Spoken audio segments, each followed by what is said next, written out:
നിങ്ങൾക്ക് ഇഷ്ടപ്പെട്ടൊരു സാധനം കയ്യിൽ കിട്ടി, ആഗ്രഹിച്ചത് വേണമെന്ന് കിട്ടി. രണ്ടാമതും അങ്ങനത്തെ ഒന്ന് വേണമെന്ന് നിങ്ങൾ ആഗ്രഹിക്കുകയാണെങ്കിൽ, നിങ്ങൾക്ക് അള്ളാഹു ഒരു നിഅമത്ത് തന്നു, ആ നിഅമത്തിട്ട് ഇനി കുറച്ചും കൂടെ കിട്ടിയ തരക്കേടില്ല, ഇനിയും വേണമായിരുന്നു, വേറൊന്നും കൂടെ വേണം എന്ന് നിങ്ങൾ ആഗ്രഹിച്ചാൽ, ഇല്ലാ സലബഹുല്ലാഹു ഹുബ്ബൽ ഖൽവതി മഅഹ്, അള്ളാഹുവിൻ്റെ കൂടെ ഒറ്റയ്ക്ക് സ്വകാര്യമായി സംഭാഷണം ചെയ്യാനുള്ള ആ ഒരവസരം അള്ളാഹ് എടുത്തു കളയും. നിനക്കതല്ലേ വേണ്ടൂ, നിനക്ക് എന്നെ വേണ്ടല്ലോ എന്നാ, നീ എന്നെപ്പറ്റി അങ്ങനെ ചിന്തിച്ചില്ല, ദുന്യാവിലത്തെ ഒരു സാധനമല്ലേ നിനക്ക് വേണമെന്ന് തോന്നിയത്.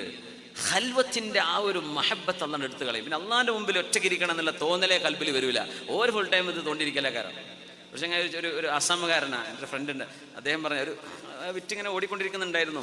നിസ്കാരം കഴിഞ്ഞ ഉടനെ തന്നെ മൊബൈൽ നോക്കുമ്പോഴേ നിസ്കാരം സ്വീകരിച്ചിക്കണമെന്നല്ല OTP ഒന്ന് നോക്കിയിരിക്കുന്നു. സുബ്ഹാനല്ലാഹ്, അപ്പം തന്നെ തുറന്നു നോക്കുകയാണല്ലോ സംഭവം. നിസ്കാരം അള്ളാഹ് കബൂലാക്കിക്കണോ ഇല്ലെന്നില്ല, OTP വന്നോ നോക്കിയിരിക്കുന്നു.